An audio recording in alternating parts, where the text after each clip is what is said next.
Na medicina, o sanitarista é o médico responsável por tentar prever e prevenir o surgimento de novas doenças infecciosas e que possam se transformar em epidemias ou em pandemias. E agora que estamos numa pandemia, o Consenso entrevista um médico sanitarista. Poderíamos ter evitado esta pandemia? E agora, quais serão os nossos caminhos? O Consenso está começando. O programa Consenso dá as boas-vindas ao Dr. Roberto Lobosco, médico sanitarista, ele que é executivo em saúde pela Fundação Getúlio Vargas e que trabalha com gerenciamento de unidades públicas de saúde em São Gonçalo e Itaboraí, no Rio de Janeiro. Doutor, muito obrigado por atender o nosso convite.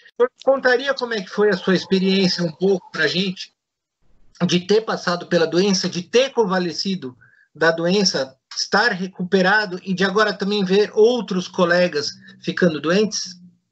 Claro, Léo. Primeiramente, queria parabenizar vocês pelo programa, pela série de entrevistas, né? Principalmente nesse tempo de pandemia que a gente está vivendo. É muito importante a gente tocar nesse tema.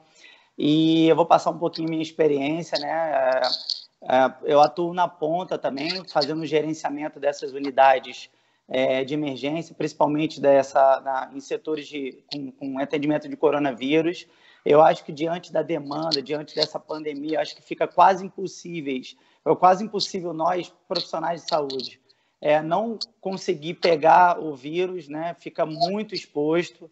É um tema que a gente pode estar falando posteriormente sobre EPIs, alguma coisa desse sentido, mas eu tomei todos os cuidados possíveis, tudo que é recomendável, mas infelizmente a gente acaba o vírus, ele é muito virulento, ele transmite com muita facilidade. Eu acabei pegando em hospital, no hospital mesmo, na linha de frente, trabalhando, não foi nem manipulando um paciente diretamente, provavelmente foi em ambiente hospitalar. Então, e nesse sentido, eu, graças a Deus, apesar de eu estar com 38 anos, não estou no grupo de risco, não tenho comorbidade prévia, mas eu peguei o vírus e sintomas muito leves. Eu não tive uma síndrome respiratória propriamente dita, né? Eu fiquei com o nariz ardendo, vou falar leigamente, né? Eu tive um nariz ardendo como se fosse uma sinusite, uma febre, uma prostração, um corpo arrastado, de uma coisa de uns 2 dias. Após o carnaval, eu tive um evento de uma semana, uma síndrome respiratória muito forte, e eu achei que naquela época eu tinha contraído o vírus. E eu fiz durante umas 2 ou 3 semanas, eu cheguei a fazer o teste achando que eu teria pego o vírus naquela época e não peguei. E foi até uma surpresa minha, porque tem um sintoma muito clássico da doença, chamado anosmia. É quando você não sente o cheiro, né? E por seguinte, você não consegue sentir o gosto também, ele atrapalha no paladar. Então, foi muito característico quando surgiu isso posteriormente, porque o sintoma estava muito leve. Eu falei, esse anosmia eu nunca tinha sentido na vida. Eu falei, eu vou fazer o teste, vai dar. Fiz o teste, deu. Fiquei afastado, né, das minhas atividades, mas graças a Deus o sintoma foi muito leve. Não precisei entrar com medicação nenhuma, fiz só remédio sintomático, graças a Deus mantive o tempo de afastamento de 14 dias e fiquei recuperado. E agora o senhor também está vendo amigos, colegas de trabalho também adoecer, e alguns, infelizmente, não conseguem resistir à doença. Como é que está sendo essa experiência? Ela faz uma tempestade inflamatória muito grande. Os estudos ainda estão, né, muito iniciais. A fisiopatologia da doença ainda está sendo conhecida devagar. Uns afastaram, a gente tem muita gente nova afastada, com medo. A gente tem muita gente mais velha que está grupo de risco, mas está na frente da linha de trabalho. Então, o cenário é bem diversificado. E os colegas, infelizmente, acabaram muitos profissionais. Eu tive agora aqui na nossa região, né, na região metropolitana do Rio, São Gonçalo, Niterói, Itaboraí. Em 3 dias, a gente perdeu 3 colegas médicos. Já tem estudos já mostrando que os profissionais de saúde, enfermeiros e técnicos de enfermagem, nós já são os mais infectados no mundo aqui no Brasil. Então, assim, eu acho que o maior número de mortos. Enfim, então, assim, é uma coisa bem para a gente pensar e refletir como é que estão nossas unidades, como é que a gente está gerindo a saúde pública. Está bastante preocupante esse cenário. A grande imprensa está conversando muito com infectologistas, epidemiologistas, e tangencialmente também com pneumologistas, porque é uma doença que a gravidade ela é medida muito pela falta de oxigenação do corpo das pessoas, né? Uhum. E eu, como leigo, tenho a impressão de que quando você começa a conversar com estes profissionais que fazem parte também do planejamento em saúde, talvez seja porque você não deu a atenção necessária antes disso para os avisos que poderiam ter sido dados pelos médicos sanitaristas. É isso mesmo? Ou qual é a função, antes de estourar a pandemia, do trabalho do médico sanitarista, doutor? Então, a função, né, do médico sanitarista, ele trabalha com gestão. A gente acaba fazendo a gestão, né, o planejamento, mapeamento das doenças e a gente implementar as políticas públicas de saúde de acordo com a nossa realidade. A gente já tem, nos últimos anos, estudos já mostrando sobre o risco de pandemias, né? Desde 2002, 2001, 2002, quando a gente começou a ter a primeira família de vírus, dos coronavírus já infectando, e a gente teve essa preocupação sobre que o mundo está muito globalizado, né? Então, as fronteiras estão cada vez mais... elas não estão... Antigamente, a gente tinha, 100 anos atrás, quando estourou a gripe espanhola, a gente tinha um distanciamento muito grande, as viagens eram de navios, entendeu? Tinham esses 40 dias dentro dos portos antes de desembarcar, os imigrantes faziam isso há 100, 150 anos atrás. Então, exatamente para evitar, porque era um mundo desconhecido, né? A gente não sabia quando a gente entrava na outra fronteira, o que a gente ia encontrar do outro lado, de quem é que estava vindo. Eu acho que com a evolução, né, com o mundo cada vez globalizado, com a quebra dessas... né, a gente tem esse mundo globalizado e muito mais unido, né? Quebra das fronteiras, né, propriamente dita. Então, eu acho que a gente está correndo risco, porque a gente tem eventos culturais, comportamentos culturais de determinada sociedade. Então, o povo asiático tem um determinado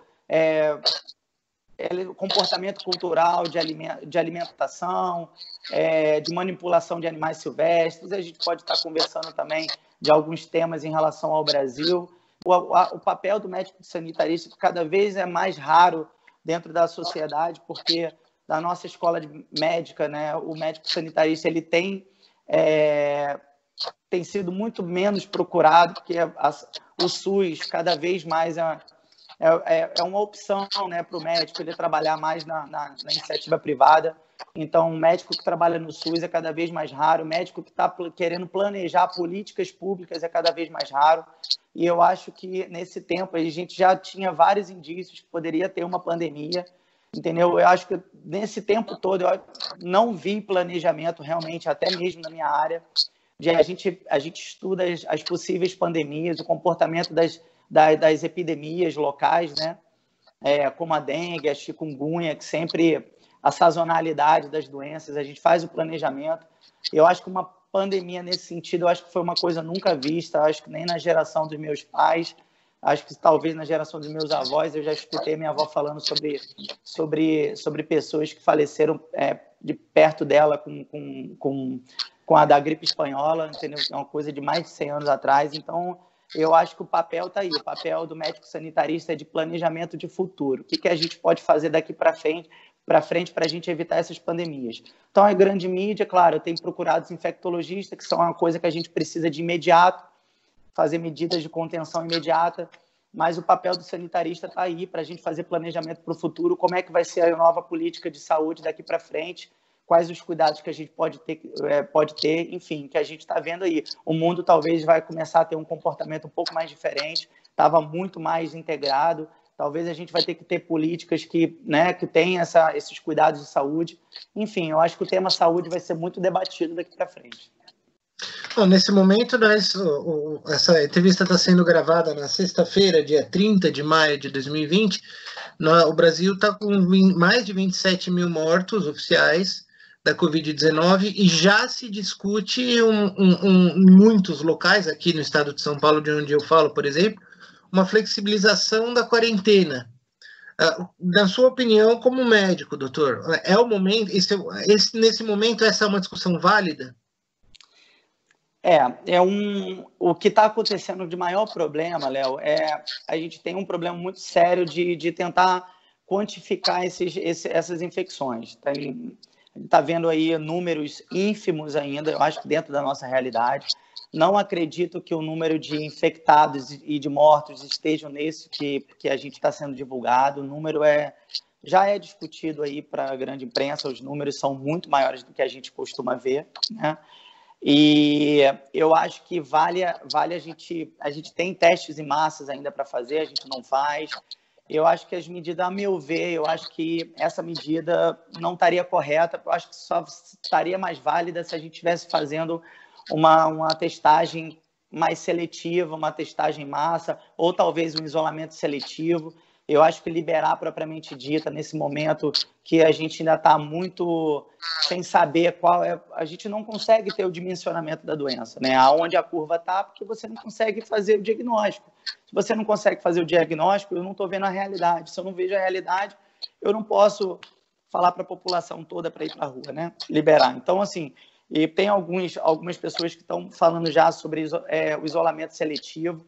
Mas para você, o que seria o isolamento seletivo? Você talvez pegar áreas de maior incidência de idosos, áreas ou então uma certa população, libera os jovens, deixa as pessoas mais velhas isoladas. Mas para a gente fazer essas políticas, a gente tem que ter a testagem. Se você não faz a testagem, eu não consigo visualizar se esse número é real, entendeu? Então, assim, a gente vê aqui, como no estado do Rio de Janeiro, está aí. A gente fez o isolamento, políticas públicas foram feitas para poder fazer o preparo, né, das unidades hospitalares, e a gente está tendo escândalos de corrupção dentro desses hospitais de campanha. Então, assim, será que a gente jogou fora aquele tempo de isolamento? A população ficou presa dentro de casa, isolada, para se preparar as unidades de saúde, e tem unidades de saúde como na cidade onde eu moro, na cidade de São Gonçalo, que era para ter sido inaugurada há um mês atrás e ainda não foi. Então, assim, é bem preocupante. Talvez nem vai ser inaugurada. Então, a gente... É uma discussão muito séria, entendeu? Eu acho, assim, a meu ver, a gente vai estar dando um tiro no escuro, né? Porque a gente não está conseguindo quantificar a realidade nesse momento. O senhor tinha falado já dos EPIs e agora o senhor falou da testagem. São os dois principais problemas. Está faltando EPI, está faltando teste? Olha, eu acho que está sim, porque é uma coisa que acontece nas unidades, inclusive privadas, os planos de saúde também só fazem testagem, né, nos pacientes que têm uma certa tendência a ficar internado. Então, hoje você vê na linha de frente de qualquer unidade particular, não tem testagem do paciente que vai com sintoma de coronavírus. Aí a gente fala muito de também hospital público, mas a gente também não tem essa realidade também nas instituições privadas. Eu acho que também isso é uma coisa também muito importante para a gente debater, porque como que está sendo preparada a saúde suplementar? A saúde suplementar também não estava preparada para essa pandemia. Será que ela consegue dar cobertura de todo mundo que estava associado? Fazer testagem em massa também? Ou essa obrigatoriedade fica no governo? Fica aquela briga, né? Então, assim, algumas cidades compraram teste rápido, umas cidades estão fazendo, outras cidades não estão fazendo. Aí a cidade vizinha que está fazendo, a população está tendo uma migração. O SUS, ele é universal, né? Então, assim, você não tem como você fechar a porta para atendimento para um paciente que vem de outro município. Então, se tem um município que está testando, o outro não está testando, você tem uma migração praticamente involuntária em busca desses testes, que o gestor público acaba se preparando, vamos supor, uma cidade com uma população de 300 mil habitantes. A cidade vizinha de 1 milhão de habitantes que não tem teste, essa de 300 mil que comprou o teste para essa população, ela não vai conseguir, porque daqui a pouco ela acabou, porque todo mundo vai migrar. O senhor falou que possivelmente apanhou a Covid-19 no ambiente hospitalar, não no contato direto com uma pessoa infectada. Isso significa que o fato de haver uma carga viral maior é um fator de risco maior. Você pode pegar no ar. É isso mesmo? E uma pessoa, quando ela é exposta mais a esses fatores de riscos, mais a pessoas que estão contaminadas, ela pode desenvolver uma forma pior da doença ou nós não temos ainda indícios disso? Eu vou começar a sua pergunta de trás para frente. Realmente a gente ainda não tem. A princípio, tem alguns estudos falando que algumas pessoas na Coreia do Sul chegaram a apresentar, né, uma recidiva da doença, mas a princípio a gente, pela fisiopatologia, a gente entende que tem essa imunidade, né? Pelo menos o seu corpo já está preparado para esse vírus, mesmo que você pegue novamente, vai ser mais brando ainda. Hoje em dia, por exemplo, o vírus da gripe espanhola, ele circula normalmente entre a gente e está totalmente, nosso organismo já está totalmente preparado, coisa que 100 anos atrás não estava. Então, assim, sobre os EPIs nas unidades hospitalares, eu falo assim pelo cuidado que a gente tem, o que a gente sente na ponta, né? O cuidado é extremo, não houve erro nenhum da colocação de EPI, não houve falta de EPI. Mas, às vezes, um paciente acaba carregando um vírus, mesmo estando assintomático, e, às vezes, você, dentro de um ambiente ou fora do ambiente hospitalar, você acaba tendo algum tipo de contato. É muito difícil mesmo, porque as unidades acabam estando sobrecarregadas, não tem jeito. Nós estamos sobrecarregados, os hospitais estão sobrecarregados, trabalhando muito, trabalhando demais, e eu acho que de uma hora para outra a gente acaba realmente sendo contaminado de alguma forma, de algum contato, enfim. O que o senhor, especificamente, as unidades em que o senhor trabalha, que perfil de pacientes é mais comum chegarem e qual que é mais comum desenvolverem formas graves da doença? Eu trabalho numa unidade, né, fazendo gerenciamento de uma unidade de emergência municipal, no município de Itaboraí. Então, eu já trabalhava com emergências clínicas, né, e nesse sentido, no início da pandemia, a gente foi obrigado a fazer todo um preparo sobre a vinda dos pacientes infectados pelo coronavírus. Então, assim, a gente teve que dividir o hospital em dois.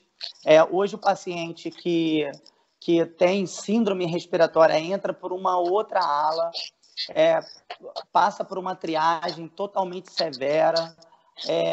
A gente chama isso de... A gente faz a separação do que é um paciente clínico com síndrome respiratória, mesmo que a gente venha a pensar ou não se é coronavírus, e um paciente clínico. Uma coisa é o paciente procurar uma emergência por causa de uma dor de cabeça com pico hipertensivo. Outra coisa é ele procurar uma emergência porque ele está com coriza e febre, entendeu? Mesmo que seja leve. Então, a gente tem tentado separar, né, esses pacientes.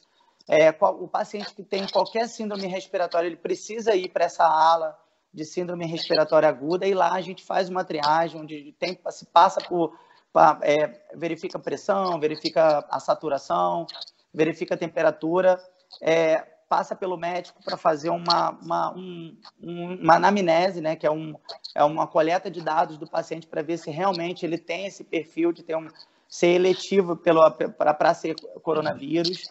Lá, se for o caso, né, por exemplo, a gente consegue fazer a testagem, fazer o teste rápido desse paciente. Se ele tem um sinal de gravidade, ele vai para uma fase 2, que a gente consegue ter maior cobertura. Lá nós temos 3 médicos trabalhando nessa fase 2, que aí vai dar toda a cobertura do paciente, precisar de uma oxigenoterapia, fazer tomografia, fazer exames mais avançados, entendeu? Então, assim, hoje a gente conseguiu separar esses 2 eventos. A unidade onde eu gerencio, ele por si só, ele já atende pacientes clínicos, entendeu? Então, a gente precisou separar, porque senão a gente ia estar vendo um paciente que ia com pico hipertensivo e o do lado contaminando com uma síndrome respiratória, que pode ser um coronavírus. Esse trabalho a gente começou desde março, já fazer essa separação. Se a gente talvez não tivesse feito... Só um parênteses, as suas unidades, elas têm internação ou não? Tem internação, tem internação. Internação. Essa unidade que eu gerencio na cidade de Itaboraí, ela já tinha 10 leitos de CTI, a gente dobrou o leito de CTI, fizemos mais 10 leitos de CTI só para o coronavírus e abrimos mais 20 leitos de enfermaria só para o coronavírus. E a gente conseguiu sobreviver. Está tendo a Secretaria de Saúde já conseguiu um outro lugar para elaborar um outro hospital, onde vai ter mais vagas, né? Esse hospital ainda não ficou pronto, e a gente está desde março nesse trabalho lá, e está sendo que é o único que a gente está conseguindo dar cobertura na nossa região de separação desses pacientes. O consenso da comunidade científica mundial é de que ainda não existe um medicamento salvador, uma poção mágica contra o coronavírus. Alguns protocolos têm sido aplicados, a cloroquina e a hidroxicloroquina, que é um tema altamente polêmico aqui no Brasil e nos Estados Unidos, muito aplicados, ivermectina, que está sendo estudada, foi estudada na Austrália, in vitro, e agora também está passando por testes. E, no caso, existe um protocolo brasileiro que foi criado no Hospital Sírio-Libanês e que também está sendo aplicado em alguns locais, que é com o uso de heparina, entendendo que o vírus, as complicações que o vírus causa, que o vírus causa, são resultado, às vezes, de coágulos, né? O processo inflamatório são resultados de coágulos que o vírus causa no sangue. Só que nenhum desses medicamentos ainda tem um resultado conclusivo e aceito, acatado pela comunidade científica. Como está sendo, no seu trabalho, essa decisão sobre se aplicar protocolos, quais protocolos aplicar, como tratar determinados pacientes, principalmente aqueles que começam a mostrar indícios de gravidade? Léo, é um tema bem difícil mesmo do entendimento para algumas outras áreas, porque eu acho que dentro da medicina a gente aprende dentro da faculdade sobre a importância dos estudos randomizados, entendeu? Então, assim, é difícil talvez para outras profissionais da área de saúde, às vezes até que opinam e veem talvez estudos em laboratórios, mas na medicina a gente tenta aplicar esses estudos que a gente os estudos prévios com a cloroquina talvez seria importante porque está tendo resposta. Estudo prévio com ivermectina está tendo resposta, mas são estudos de laboratório, não são estudos em pacientes, não foram testados, não foram randomizados. E a gente já perdeu 2 ministros da saúde porque eram médicos e exatamente não queriam aplicar esse tipo de protocolos porque não tem estudos. Então, assim, é uma decisão, a meu ver, é uma decisão política, não é uma decisão ainda não é decisão ainda por estudo, não é uma decisão científica. E nós médicos, a gente é bem taxativo sobre o comportamento dos medicamentos em estudos, principalmente nos estudos randomizados. A gente ainda não houve tempo de fazer esses estudos, e os primeiros estudos que estão saindo são os estudos fora da China, né? Estão saindo inclusive que o uso da hidroxicloroquina e cloroquina não tem melhora nenhuma, e pelo contrário. Eu gosto muito do protocolo você falou do Einstein, né? Eu gosto muito do protocolo brasileiro para alguns estudos que eles têm sido feitos. Realmente o paciente houve medo no início de uso de corticoide num paciente mais grave, de médio para grave, e os pacientes eu vejo pelo que a gente tem aplicado na ponta, assim, o paciente tem melhorado muito com o uso de corticoides, né, durante a internação, melhorado muito com a heparinização do paciente. Fora isso, eu não tenho visto melhora no paciente com o uso de cloroquina, ivermectina e afins. Eu tenho realmente visto melhora para esses pacientes heparinizados e com o uso de corticoides. Eu acho que só o futuro mesmo que vai dizer para a gente quem errou, quem não errou, quem tomou a decisão correta. É uma decisão muito difícil da gente.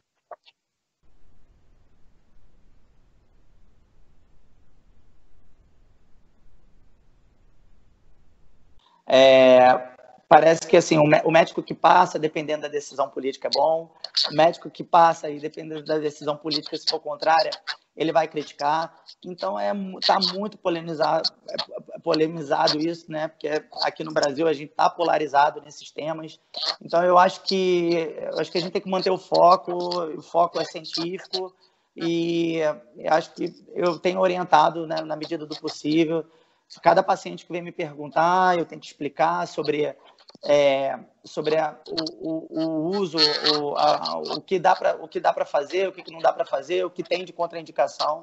É muito complicado tocar nesse tema, mas eu gosto muito da heparina e eu gosto muito dos corticoides também no paciente.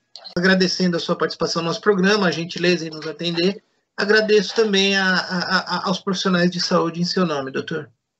Obrigado, Léo. É uma satisfação grande participar, né, e passar um pouquinho da experiência que a gente tem vivido. É uma rotina estressante, apesar que não é uma rotina de isolamento como a gente tem visto de algumas pessoas, que eu também acredito que seja uma rotina também estressante. Eu acho que a gente vai ver consequências daqui para frente muito sérias, né, em relação ao enclausuramento da população, nesse sentido, acho que a gente, do convívio social. Eu sinto isso saindo, vou para trabalhar, pego o meu carro, saio, tenho essa liberdade um pouco maior por ser profissional de saúde e me deslocar até as unidades hospitalares, mas mesmo assim a gente tem uma rotina estressante, né? Não pode ir no shopping, não pode ir no cinema, não pode ir na praia, não pode abraçar um ente querido. Eu não vejo ninguém da minha família há mais de 2 meses, minha mãe só de um tchau na janela, então isso é bem estressante e eu acredito que a população toda também está sofrendo por isso. É um prazer e estou sempre à disposição de vocês para eu precisar.